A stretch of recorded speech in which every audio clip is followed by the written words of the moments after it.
no livro de Atos dos Apóstolos.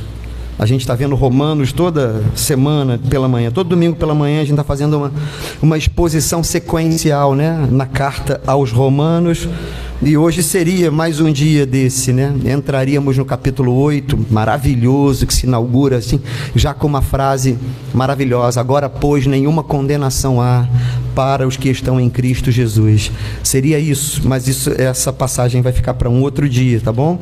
A gente está celebrando no mês de maio, o mês da família, e vamos ver uma família aqui nessa passagem sendo alcançada pela graça de Deus, como Deus faz, né? Muitas vezes alcança uma família inteira.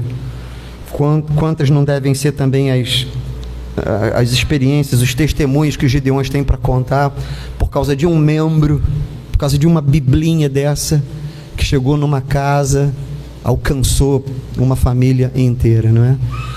Então, nossa meditação nesse mês vai passar em torno disso, né? Da família, da ação e da graça de Deus sobre o lar, a família. Então, Atos capítulo 16, nós vamos ler a partir do verso 16. Nós vamos ler do verso 16 até o verso 34. Atos 16, de 16 a 34.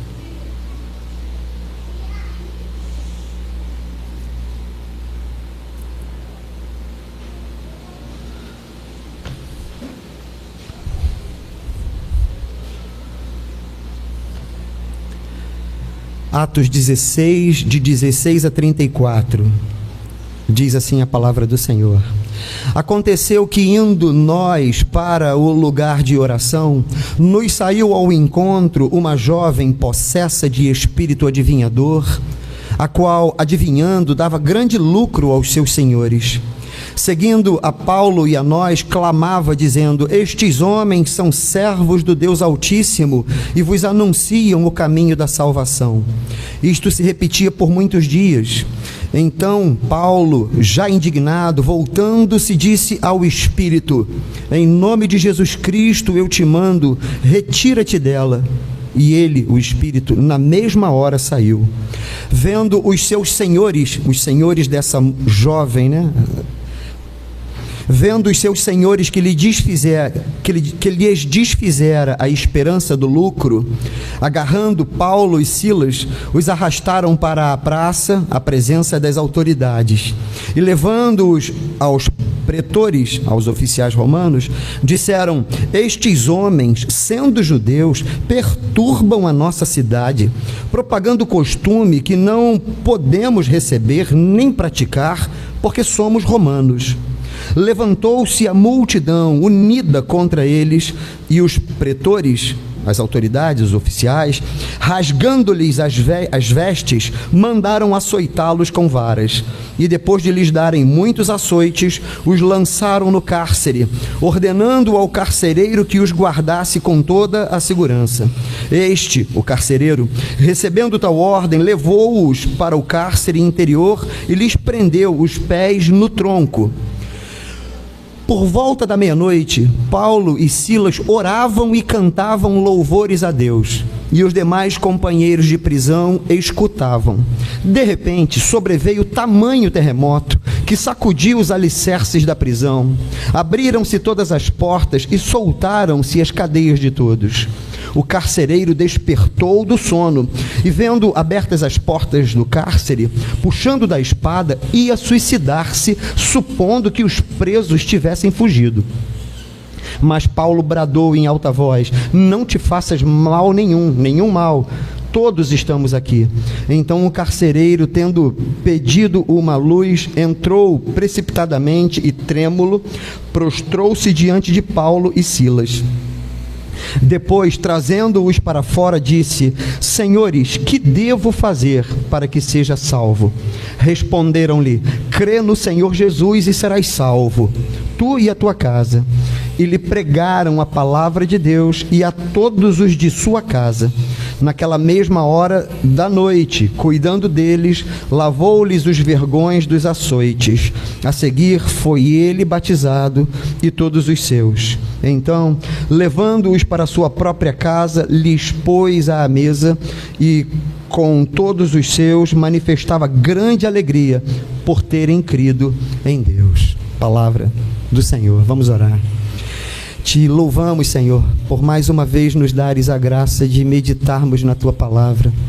Socorre-nos, Deus, que o Teu Espírito Santo que habita em nós ilumine a nossa mente e o nosso coração. É o Teu Espírito Santo que nas palavras de Jesus glorifica o próprio Filho. Abençoa, Senhor, para que a meditação na Tua Palavra seja para nós a glorificação de Cristo, o nosso Redentor, o nosso Salvador. Mostra-nos a Tua vontade, alimenta a alma do Teu povo. Nós estamos aqui não para outra coisa, Senhor, senão para fazer aquilo que o Salmo 34 nos orienta: contemplai-o e sereis iluminados. E é o que queremos fazer nessa noite, contemplar nessa manhã, ainda mais uma vez, contemplar a Tua face e sermos por Ti iluminados para vivermos nesse mundo de modo digno do Teu Evangelho. Senhor nosso e Rei nosso, nós oramos em nome de Jesus. Amém e amém. Segunda viagem missionária. A primeira viagem missionária tinha terminado no capítulo 14. O capítulo 15 de Atos é onde tem a primeira reunião do presbitério. Deixa eu puxar a brasa para minha sardinha.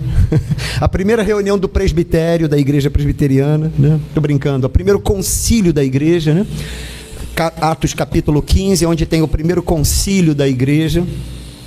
Atos capítulo 16, então, na verdade já no finalzinho de Atos 15, se inicia a segunda viagem missionária. A primeira, Paulo estava na companhia de Barnabé e até um certo tempo também de Marcos. Na segunda viagem missionária, já Barnabé e Marcos vão para uma outra região, vão para Creta, e Paulo toma Silas e vai para o norte, vai para a Síria e depois entra ali na chamada Ásia Menor e pretende pregar o Evangelho por ali, né? Na Ásia, na chamada Ásia Menor. Mas Deus conduz todas as coisas. Então as portas que se abrem são portas abertas por Deus, e as portas que se fecham também são portas fechadas por Deus. E como já dizia um antigo cantor cristão chamado Josué Rodrigues, portas que se abrem são iguais às portas que se fecham, se abertas ou fechadas por Deus. Então é Deus quem abre a porta, é Deus quem fecha a porta, e Deus então havia fechado a porta para que eles pregassem o Evangelho na Ásia e na Bitínia. E digo isso para os irmãos porque Atos 16, mesmo capítulo em que estamos, versos 6 e 7 dizem isso. Você vê, eles não colocam esse impedimento, não atribuem esse impedimento de pregar o Evangelho na Ásia e na Bitínia ao diabo, a forças externas. Ele diz: o Senhor nos proibiu, o Senhor nos impediu. E diz isso então com as seguintes palavras: percorrendo a região frígio-gálata, tendo sido impedidos pelo Espírito Santo de pregar a palavra na Ásia. Quem impediu? O Espírito Santo. Esse é o verso 6. Defrontando Mísia, tentavam ir para Bitínia, mas o Espírito de Jesus não o permitiu. Então é o próprio Deus, né, nosso Senhor, guiando todas as coisas. Portas que se abrem são iguais a portas que se fecham, se abertas ou fechadas por Deus. É Deus quem conduz todas as coisas. Eles então estão sendo conduzidos pelo Senhor e se defrontam com a Macedônia. Tem que atravessar o mar para chegar na Macedônia. É na Macedônia que tem Filipos, Tessalônica, e assim eles têm uma visão à noite, né, de um homem, um varão macedônio, dizendo para Paulo: passa a Macedônia e nos ajuda. Então eles foram para a Macedônia e chegam então em Filipos, depois de terem navegado, né, em direção a Samotrácia e a Neápolis, chegam em Filipos. Em Filipos tem uma bela conversão, que a gente deve ver também ao longo desse mês, de uma mulher chamada Lídia. porque havia ali um lugar de oração em que aquelas pessoas se reuniam, e esses missionários, Paulo e Silas, veem aquele lugar de oração, se aproximam daquele lugar de oração e apresentam o Evangelho. E o verso 14 de Atos 16 tem uma expressão maravilhosa, que faz parte muitas vezes da minha oração, né? Abriu-lhe o coração. O Senhor abriu o coração de Lídia para entender as coisas que Paulo dizia. Muitas vezes, quando oro pela conversão de alguém, é exatamente essa a expressão que eu uso: Senhor, abre o coração dessa pessoa para compreender a pregação da palavra de Deus. Senhor, abre o entendimento dessa pessoa para compreender a pregação da palavra de Deus. Tão bem citado aqui foi o verso 11 de Isaías 55, né? Conforme a gente viu aqui, a palavra do Senhor: a minha palavra não voltará vazia, mas fará o que me apraz e prosperará naquilo para o que a designei. A comparação que Deus faz exatamente com a água que cai do céu, com a chuva que cai do céu, seja em forma de chuva, seja em forma de neve. Então os versos 10 e 11 de Isaías 55 dizem isso, né? Assim como a chuva e a neve caem sobre a terra e não voltam para o céu, sem que antes irriguem a terra e a fecundem e a façam brotar, para dar semente ao semeador e pão ao que come, assim será com a palavra da minha boca: não voltará vazia, mas fará o que me apraz e prosperará naquilo para o que a designei. Consciente disso é que a gente é corajoso para pregar. Consciente disso, né? É que a nossa presença ali é tão somente uma caixa de ressonância de uma voz superior, de uma voz anterior a nós, da própria voz de Deus ecoando por meio de nós, alcançando corações. Confiado nisso, que se a gente passar vergonha, ou se uma caixa de Bíblia for jogada no pé da gente, né, minha irmã Edith? Estava testemunhando para a gente aqui, né? Às vezes as pessoas ofendem, agridem. Então a gente foi fazer evangelização de Gideões numa escola, em que uma pessoa lá irritada jogou uma caixa de Bíblia no meu pé. Mais uma mulher sendo ofendida, né? Numa sociedade como essa, cuja narrativa é de que a mulher deve ser preservada e tal, uma mulher sendo ofendida. Não é raro, queridos, não é raro. Já é o terceiro caso que eu sei aí em um mês, não é? Uma senhora foi agredida há pouco tempo atrás, com um soco no olho, está em redes sociais, mas a mulher não deve ser ofendida, então. Mas nesse caso, esquece tudo isso. Essas próprias pessoas que usam esse argumento são as pessoas que ofendem, né? Mas enfim, louvado seja Deus pela vida das mulheres, por servas de Deus, por mulheres de Deus. Aqui está Lídia, mas sobre esse episódio a gente fala numa outra ocasião. Então aqui está Paulo e Silas, estão Paulo e Silas aqui em Filipos, e agora há um episódio, há uma jovem possessa de um espírito adivinhador, é o que diz o verso 16, uma jovem possessa de espírito adivinhador, e essa atividade dela gerava din-din, gerava dinheiro para os seus possuidores, para os seus donos. Desculpa essa expressão, mas é só para os seus cafetões, né? Esses homens tinham essas mulheres e essas coisas geravam lucro para essa mulher. Só que ela foi alcançada aí também pelo poder, pela graça de Deus, e foi liberta, né? Foi liberta, não era ela, a palavra de Deus vai deixar bem claro, era um espírito que habitava nela, né? Então isso se repetia por muitos dias. Paulo, já indignado, voltando-se, disse ao espírito: retira-te dela em nome de Jesus Cristo. E na mesma hora então ele saiu. Vendo os seus possuidores que aquilo ia secar a fonte de lucro, ela deixou de ser adivinhadora. Então isso ia mexer na economia e no bolso daquelas pessoas. Aquelas pessoas, então, os poderosos, né? Vive numa sociedade que adora falar isso, né? Os poderosos, não sei o que, então está aqui exatamente um opressor, né? Opressor da dignidade humana ali, da dignidade daquela pessoa. Porque esse é o mundo do pecado mesmo, esse é o mundo da possessão mesmo, né? Mas agora essa mulher não mais possuída deixa de ser objeto desses homens, né? E então eles levantam um tumulto, né? Levam Paulo e Silas para as autoridades e dizem: a gente não pode, esses homens estão vindo para cá trazer para a gente um contexto aí que a gente não pode seguir. E verso 22 é interessante: levantou-se a multidão unida. A multidão ficou contagiada, né, com o tumulto daquilo ali, e colocaram Paulo e Silas para a prisão. Açoitaram Paulo e Silas e colocaram Paulo e Silas na prisão. Essa é uma prisão em Filipos, na região da Macedônia. Dessa prisão, você vê, é Deus conduzindo. Por isso que a gente fez questão de voltar nos versos 6 e 7. Por isso que nós fizemos questão de voltar nos versos 6 e 7, mostrando que é Deus quem conduz todas as coisas, né? Versos 6 e 7 de Atos 16, mostrando que o Espírito Santo foi quem os impediu de pregar na Ásia. O Espírito de Jesus foi quem não os permitiu de ir para Bitínia. E agora o Espírito do Senhor os leva para uma prisão. Paulo e Silas estão presos, não por obra do acaso, não pela tirania de um homem que possuía uma mulher adivinhadora que lhe dava lucro. Tudo isso era o meio externo, não era o fator principal. O fator principal é que Deus conduz a vida dessas pessoas. Paulo e Silas agora estão presos.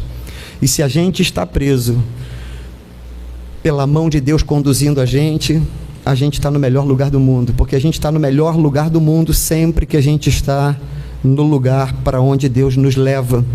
E é Deus quem leva Paulo e Silas para esse lugar. E desse lugar decorre então a conversão de toda uma família. Olha que coisa maravilhosa, versos 33 e 34. Naquela mesma hora da noite, cuidando deles, lavou-lhes os vergões, né, os ferimentos, lavou-lhes as feridas dos açoites, e a seguir foi ele batizado e todos os seus. Então, levando-os para a sua própria casa, lhes pôs à mesa, e com todos os seus manifestava grande alegria por ter crido em Deus. O Evangelho alcançando uma casa, o Evangelho de Jesus, o Senhor dando a sua glória a alguém. Não é maravilhoso isso? O nosso Deus, o Criador, o todo belo, o todo precioso, se dando a entrar na casa de alguém. Agora, não em corpo físico, como aconteceu com a casa de Marta, Maria e Lázaro, né? Não em corpo físico, mas com a pregação. Cristo presente numa pregação do Evangelho. Verso 32, e lhe pregaram a palavra de Deus e a todos os de sua casa. Então é que nesta mesma hora da noite, cuidando deles, lavou-lhes os vergões dos açoites, e a seguir foi ele batizado e todos os seus. Então, levando-os para a sua própria casa, lhes pôs à mesa, e com todos os seus manifestava grande alegria por terem crido em Deus. Uma vez eu ouvi alguém dizer, né, que a visita de Jesus na casa de Marta, Maria e Lázaro era uma demonstração de como a hospitalidade é algo importante, porque como Marta, Maria e Lázaro eram pessoas tão maravilhosas, até Jesus quis estar com eles. Isso é uma grande heresia, queridos. Isso é um grande desvio da verdade da palavra de Deus. Jesus não quis estar com Marta, Maria e Lázaro porque eles eram pessoas maravilhosas. Não há pessoas maravilhosas no mundo. Jesus quis estar com Marta, Maria e Lázaro não porque a dignidade, porque Marta, Maria e Lázaro eram dignos. Jesus quis estar com Marta, Maria e Lázaro para mostrar a sua dignidade, a dignidade dele, a dignidade de Cristo, que mesmo sendo todo glorioso, dá-se em dignidade para estar em lares como o de Marta, Maria, Lázaro, como o do carcereiro, como o meu e o seu. Lares de gente vil, como o dessas pessoas e como o meu e o seu. A glória é dele, a beleza é dele. É para nós cairmos de pé, é para nós cairmos de joelho e dizermos: entendo a tua vontade de me ter, eu sou maravilhoso. Então, não é isso. É para nós cairmos de joelho e dizer: Senhor, apesar de mim, bendito seja o teu nome, não sou digno. Bem disse uma vez, né, um centurião: não sou digno de que o Senhor entre na minha casa, diz uma palavra daí que o meu servo vai ser curado. Jesus vai dizer: nunca vi fé como essa em Israel. Então aqui está mais uma vez o Senhor entrando na casa de alguém, né? Diferentemente do que foi com Marta, Maria e Lázaro, que foi presença física, aqui é a presença pela sua palavra, pela palavra de Deus. Mas antes da gente se deter um pouquinho nisso, vamos dar uns passinhos atrás. Duas coisas que eu gostaria de destacar antes com os irmãos. O primeiro é estarem presos à meia-noite. Paulo, verso 25, por volta da meia-noite, Paulo e Silas oravam e cantavam louvores a Deus, e os demais companheiros de prisão escutavam. Paulo e Silas estão presos e cantam louvores. Verso 26 diz que de repente sobreveio um terremoto, sacudiu os alicerces da prisão, abriram-se todas as portas e soltaram-se as cadeias de todos. E quando a gente olha para esses dois versos, versos 25 e 26, eu vou fazer uma pergunta, não respondam, é uma pergunta apenas retórica. O que vem na nossa cabeça? Ou talvez, não sei se você já ouviu, mas eu já cansei de ouvir mensagens dessa natureza, que o louvor é uma estratégia para abrir portas, e que Paulo e Silas estavam cantando para que as portas da cadeia se abrissem. E tão desastrosa é a interpretação da visita de Jesus na casa de Marta, Maria e Lázaro, que coloca a dignidade na casa dos hospedeiros e não do hóspede. Tão desastrosa ou ímpia é essa menção, quanto é ímpio dizer que Paulo e Silas estavam cantando para que as portas da cadeia se abrissem. E o louvor abre portas, e você canta louvores para as portas se abrirem. Paulo e Silas estavam cantando por um motivo muito mais nobre, e que infelizmente é muito difícil dos próprios evangélicos, dos próprios cristãos evangélicos verem. Paulo e Silas estavam cantando louvores porque eles estavam na presença do Senhor. Não era uma estratégia para a porta se abrir. As portas se abriram, mas não era uma estratégia para as portas se abrirem. A palavra de Deus diz no salmo que lemos no início, né? No Salmo 34 que lemos no início, a palavra de Deus diz: bendirei ao Senhor em todo o tempo, o seu louvor estará sempre nos meus lábios. Gloriar-se-á no Senhor a minha alma, os humildes o ouvirão e se alegrarão. Paulo e Silas estão cantando na prisão, não para que as portas se abram, embora elas tenham se aberto. Paulo e Silas estão cantando na prisão porque cantarão em todo o tempo ao Senhor, bendirão em todo o tempo ao Senhor. E o Salmo 34, versos 1 e 2, que mencionei aqui, né? Bendirei ao Senhor em todo o tempo, seu louvor estará sempre nos meus lábios, gloriar-se-á no Senhor a minha alma, os humildes o ouvirão e se alegrarão. É exatamente o que está acontecendo. Paulo e Silas estão cantando louvores, estão oravam e cantavam louvores, e os humildes ouviram e se alegraram. No caso aqui, na pessoa do carcereiro, né? A mensagem do Evangelho vai encontrar um coração quebrantado, vai encontrar um coração aberto para ser recebida a mensagem do Evangelho, e essa pessoa vai ficar feliz. E foi exatamente o que aconteceu com o carcereiro. A pregação foi dada pelo louvor, pela oração, e encontrou. É o Salmo 34, versos 1 e 2 se cumprindo exatamente nessa situação.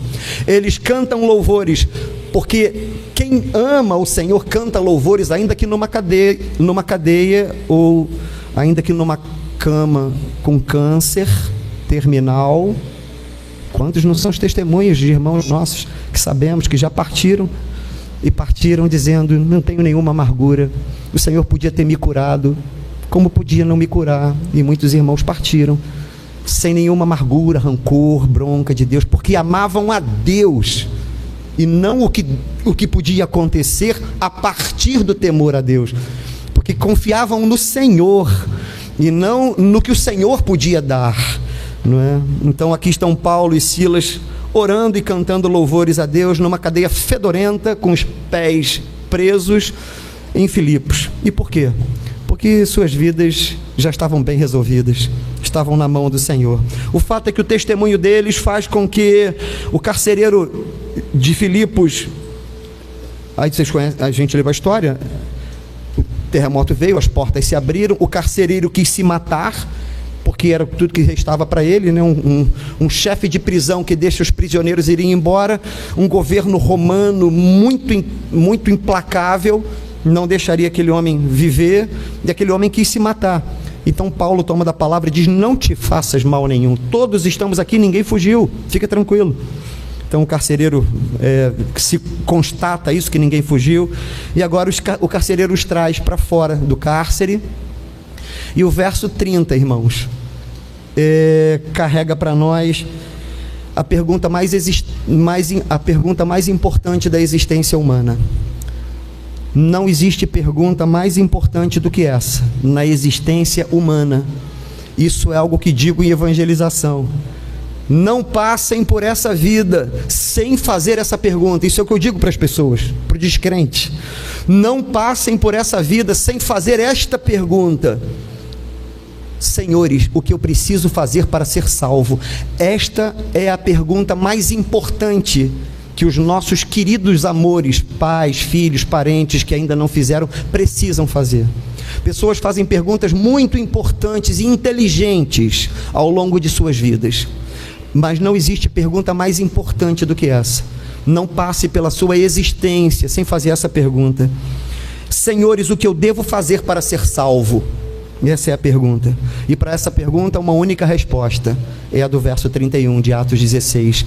Crê no Senhor Jesus e serás salvo, tu e a tua casa. Não existem várias respostas para essa pergunta. Só existe uma resposta para essa pergunta. Crê no Senhor Jesus e serás salvo, tu e a tua casa. Desse episódio, a gente dá um outro pulo, um outro salto, que é, não raro, nós ouvimos coisas como: a igreja precisa estar preparada para responder às perguntas que o mundo está fazendo. Eu entendo o valor, a importância, eu entendo o que querem dizer com isso. A igreja precisa estar contextualizada no seu tempo, no seu espaço. Mas essa pergunta também, ela não é correta assim na sua totalidade. A igreja não precisa estar preparada para saber as perguntas que o mundo está fazendo. Muito antes disso, a igreja precisa ensinar o mundo a fazer a pergunta certa. A pergunta que o mundo faz é a pergunta tola. O que você acha? Falei aqui na quinta-feira, né? Chegaram a me perguntar: você sabia que tem muito machismo no carnaval? O que você acha do respeito à mulher? Simples, ele não vai para o carnaval. Quer dizer, a igreja tem que responder a uma porção de tolice que o mundo pergunta, uma porção de impiedade que o mundo...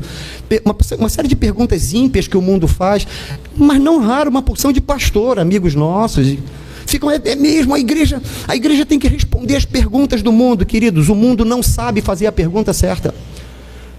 A pergunta certa é: Senhores, o que eu preciso fazer para ser salvo? E isso existe a partir da pregação do Evangelho. É o Evangelho que vai no coração da pessoa e faz ela fazer a pergunta certa. Então esse é um exemplo que nós estamos vendo aqui em Atos 16, porque o carcereiro de Filipos ouviu a mensagem do Evangelho pelos louvores e pelas orações, certamente pela pregação de Paulo no cárcere, e de repente você vê que o tema é esse. O tema não é o que eu preciso fazer para ser abençoado, o que eu preciso fazer para ter saúde, o que eu preciso fazer para ser curado, o que eu preciso fazer para ser salvo. É isso que ele pergunta. E tem uma opção de gente perguntando o que eu preciso fazer para ser curado, para ter prosperidade, para ter... O que eu preciso fazer? Essa não é a pergunta mais importante. A pergunta mais importante é essa: o que eu devo fazer para ser salvo? Só pode chegar o carcereiro, o mundo, né, representado aqui pelo carcereiro de Filipos, só pode chegar a essa conclusão porque ouviu a provocação do Evangelho. E um episódio parecido com esse a gente encontra em Atos, no capítulo 2, né? Atos capítulo 2 é a primeira pregação depois da morte, ressurreição e ascensão do Senhor Jesus Cristo. No Pentecostes, o Espírito Santo vem sobre os irmãos e eles pregam a palavra. E Pedro toma da palavra e usa, né? Traz uma passagem de Joel, capítulo 2, versos 28 a 32, para explicar o que estava acontecendo ali, porque as pessoas achavam que eles estavam bêbados. Pedro prega da palavra, faz a citação em Joel, faz a citação no Salmo, faz algumas citações bíblicas e traz o centro da mensagem. Vocês mataram, desfiguraram, esmagaram, vocês desfiguraram o ser mais belo, puro, santo, sublime do universo, que Deus deu para ser amado. Vocês mataram o Redentor. Foi essa a mensagem que eles pregaram. A mensagem deles não foi, tem uma bênção para você, a mensagem deles não foi, a mensagem deles foi essa. Então no verso 37 o que vemos é: compungiu-se-lhes o coração. Os ouvintes agora, a reação da pregação no coração dos ouvintes. Compungiu-se-lhes o coração, dilacerou o coração deles, entristeceu, eles se entristeceram. Meu Deus, nós fizemos isso. Deus nos trouxe um Salvador e nós desfiguramos o Salvador. O que cabe para nós isso? Em outras palavras, o que está acontecendo com o carcereiro de Filipe foi o que aconteceu com eles, né? O que cabe a nós? Então aqueles homens puderam dizer: arrependam-se e sejam batizados para a remissão dos vossos pecados, para vós, para os vossos filhos. Então Atos 16, versos 30 e 31 ensinam para nós pelo menos duas coisas. A primeira é a pergunta mais importante que a gente precisa ensinar as pessoas a fazerem: é o que eu preciso fazer para ser salvo. E a segunda coisa importante que a gente aprende aqui é exatamente isso. O mundo não sabe fazer pergunta e não cabe a nós como igreja ficar acuado. Meu Deus, qual é a pergunta que o mundo está fazendo? Meu Deus, será que eu vou conseguir responder? Será que queridos, a pergunta importante é essa, que você possa fazer e ouvir dessa resposta. Então isso alcança uma família, né? Todo esse movimento, toda essa soberania de Deus guiando as pessoas, impedindo, abrindo portas aqui, fechando outras ali e guiando essas pessoas, no caso Paulo e Silas, faz com que uma família agora seja alcançada. E diz o verso 34, essa família encontra grande alegria por ter crido em Deus, por ter crido no Senhor. Coisa maravilhosa. É a última frase, né, do verso 34, é a última frase da nossa leitura, a última frase da mensagem aqui. Então, verso 34, então, levando-os para a sua própria casa, lhes pôs à mesa, e com todos os seus manifestava grande alegria por terem crido em Deus. Pais e mães, avós, nós somos responsáveis por levar o Evangelho aos nossos amores, aos nossos filhos, aos nossos netos, aos nossos sobrinhos. Mas nós somos responsáveis por levarmos um Evangelho em que eles vejam em nós uma palavrinha chamada alegria. Na semana passada, o nosso brado foi esse, né? Aquele brado maravilhoso de Romanos 7, 25, né? Graças a Deus por Jesus Cristo, nosso Senhor, porque a conclusão de quem eu sou ficou espelhada ali em Romanos 7, 24, né? Desventurado o homem que sou, quem me livrará do corpo dessa morte? E a gente trouxe essa frase aqui, né? Tanto mais alegria você vai ter em Romanos 7, 25, quanto mais sincera tristeza você tiver em Romanos 7, 24. Romanos 7, 24 é uma tristeza. Desventurado o homem que sou, quem me livrará do corpo dessa morte? É quase que um desespero. Não é um desespero porque tem um Salvador, porque senão seria um desespero. Desventurado o homem que sou, quem me livrará do corpo dessa morte? Por isso é que o verso 25, por isso é que Romanos 7, 25 é uma explosão de alegria. Não é um ensino professoral. Calma, queridos, temos aqui um Salvador, esse é o ensino. Não, é graças a Deus por Jesus Cristo, nosso Senhor. Então, uma frase que a gente usou também na semana passada, que repito agora para aplicar nessa questão, né? Aqui, manifestava grande alegria por terem crido em Deus. As pessoas precisam ver em nós um tom menos professoral e mais testemunha. Não é uma questão de apenas ensinar friamente o Evangelho para os nossos filhos ou pregar friamente o Evangelho para as pessoas que nos cercam. Não é de teorias que o mundo precisa, não é de uma filosofia cristã que o mundo precisa. E como que a gente tem no nosso mundo chamado cristianismo cultural, né? Ou cristianismo tradicional, assim, no sentido de cristianismo cultural, cristianismo secular. Por quê? Porque é uma filosofia cristã. O mundo precisa ver em nós não um tom professoral, o mundo precisa ver em nós um tom de testemunho. O que digo para você é o que faz com que minha alma se alegre. O meu filho precisa ver em mim, o Davi e a Júlia, e os netos, se Deus me der, precisam ver no pai, no vô, alegria em Cristo, e não apenas uma correta doutrina nos meus lábios. Estava pensando, né? Eu não sei o que é pior, uma heresia explicitamente, quer dizer, eu só estou falando aqui em termos metafóricos, mas talvez eu não sei o que é pior mesmo não. Eu não sei o que é pior, uma heresia explícita ou uma ortodoxia, uma correta mensagem fria. A pessoa falar de Jesus, falar das coisas de Deus, como quem fala de Napoleão, como quem fala da independência do Brasil, como quem fala de Dom Pedro I, II, como quem conta um fato histórico. Não é impressionante? É meu filho falando: pai, isso não te comove? Isto, pai, isto não te alegra? Como que você pode falar disso, pregar isso frio dessa forma, como quem está dando uma aula de história?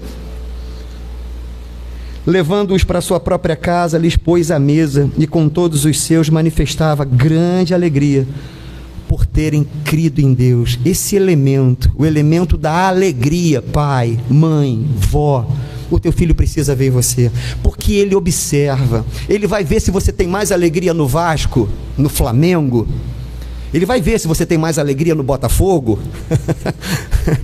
no Fluminense, ele vai ver se você tem mais alegria no seu time, ele vai ver se você tem mais alegria na feijoada, no pudim, no passeio, do que em Cristo. Ele observa os sinais.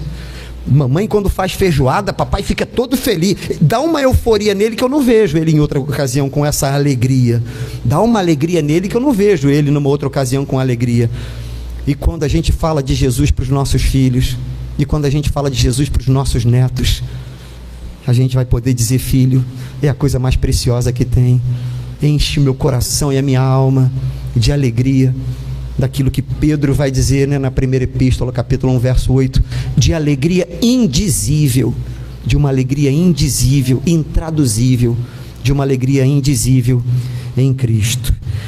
Essa é a glória de Deus diante dos nossos olhos, a bondade do Senhor conduzindo todas as coisas, levando homens e mulheres a situações, inclusive adversas, de prisão, para alcançar uma família que passa também a se alegrar e a servir o seu Salvador. Que Deus nos abençoe, que seja assim em nossas casas, em nossas famílias, em nossas vidas. Vamos ficar